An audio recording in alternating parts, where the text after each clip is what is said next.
Students, एक बार फिर से आप सबका स्वागत है आपका अपना चैनल डीके ट्यूटर में। स्टूडेंट्स, आज की इस वीडियो में हम डिस्कस करेंगे अब्दुल कलाम लेसन का Q&A। तो चलिए बढ़ते हैं हमारे फर्स्ट सेट ऑफ क्वेश्चन की तरफ, जो जनरल एग्जाम में 1 मार्क्स के लिए पूछा जाता है। क्वेश्चन नंबर 1, अब्दुल कलाम का जन्म कहाँ हुआ था? उत्तर, अब्दुल कलाम का जन्म तमिलनाडु राज्य के रामेश्वरम नाम के छोटे से कस्बे में हुआ था। क्वेश्चन नंबर 2, अब्दुल कलाम के पिता कैसे व्यक्ति थे? उत्तर, अब्दुल कलाम के पिता धनी व्यक्ति ना होते हुए भी बहुत बुद्धिमान थे और उनमें उदारता की सच्ची भावना थी। कहने का मतलब है कि अब्दुल कलाम जी के पिताजी एक गरीब व्यक्ति थे, लेकिन फिर भी वे बहुत ईमानदार थे और अपनी ईमानदारी के कारण ही पूरे समाज में प्रसिद्ध व्यक्ति थे वो। क्वेश्चन नंबर 3, अब्दुल कलाम के पिता का नाम क्या था? उत्तर, अब्दुल कलाम के पिता का नाम जैनुलाब्दीन था। क्वेश्चन नंबर 4, अब्दुल कलाम के माता का नाम क्या था? उत्तर, अब्दुल कलाम के माता का नाम आशी अम्मा था। क्वेश्चन नंबर 5, अब्दुल कलाम अपने माता पिता के साथ किस घर में रहते थे?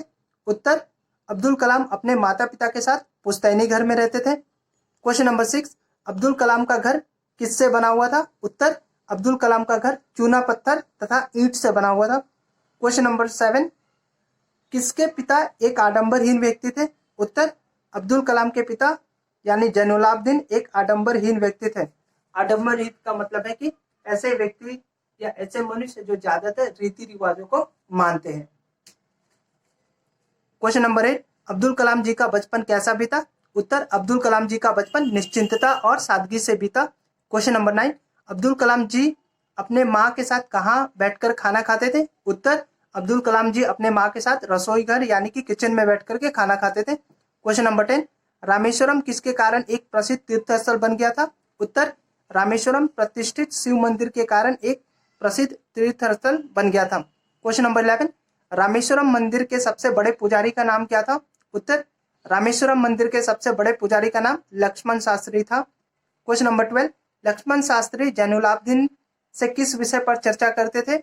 उत्तर, लक्ष्मण शास्त्री जैनुलाब्दीन से आध्यात्मिक विषयों पर चर्चा करते थे। क्वेश्चन नंबर 13, जैनुलाब्दीन की दिनचर्या कब शुरू होती थी? उत्तर, जैनुलाब्दीन की दिनचर्या पौ फटने यानी सुबह होने से पहले शुरू हो जाती थी। क्वेश्चन नंबर 14, नमाज पढ़ने के बाद अब्दुल कलाम के पिता कहाँ जाते थे और कब लौट कर आते थे? उत्तर, नमाज पढ़ने के बाद अब्दुल कलाम के पिता नारियल के बाग में जाते थे और लगभग 9 बजे बाग से लौट आते थे। क्वेश्चन नंबर 15, अब्दुल कलाम जी ने अपनी विज्ञान एवं प्रौद्योगिकी की सारी जिंदगी में किन की बातों का अनुसरण किया? उत्तर, अपने पिता जैनुलाब्दीन के बातों का अनुसरण किया। क्वेश्चन नंबर 16, जैनुलाब्दीन ने अपनी बेटी जोहरा की शादी किसके साथ कराई?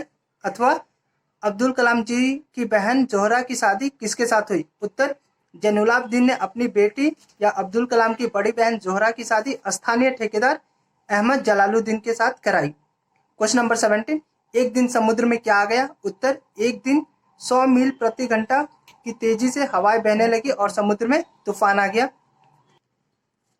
क्वेश्चन नंबर 18, अब्दुल कलाम से आध्यात्मिक विषयों पर कौन चर्चा करते थे? उत्तर, अब्दुल कलाम से आध्यात्मिक विषयों पर उनके जीजा अहमद जलालुद्दीन चर्चा करते थे। क्वेश्चन नंबर 19, अब्दुल कलाम जी के बाल्यकाल में दुर्लभ वस्तु क्या थी? दुर्लभ यानी कि ऐसी कौन सी चीज जो बहुत रेयर मिलती थी? उत्तर, अब्दुल कलाम जी के बाल्यकाल में दुर्लभ वस्तु पुस्तकें थी। क्वेश्चन नंबर 20, अपने निजी पुस्तकालय में किताबें पढ़ने के लिए अब्दुल कलाम जी को किसने उत्साहित किया? उत्तर, स्थानीय स्तर के एक पूर्व क्रांतिकारी जिनका नाम STR मानिकम था, उन्होंने अब्दुल कलाम को किताबें पढ़ने के लिए उत्साहित किया। क्वेश्चन नंबर 21, अब्दुल कलाम के चचेरे भाई का नाम क्या था? उत्तर, अब्दुल कलाम के चचेरे भाई का नाम शमसुद्दीन था। अब्दुल कलाम जी के बचपन के 3 पक्के दोस्त कौन कौन थे? उत्तर, रामानंद शास्त्री, अरविंद और शिव प्रकाश अब्दुल कलाम जी के बचपन के 3 पक्के दोस्त थे। हमने डिस्कस किया कुछ 1 मार्क के Q&A को। अब हम बढ़ते हैं सेकेंड सेट ऑफ Q&A, जो एग्जाम में 2 और 3 मार्क्स के लिए पूछा जाता है।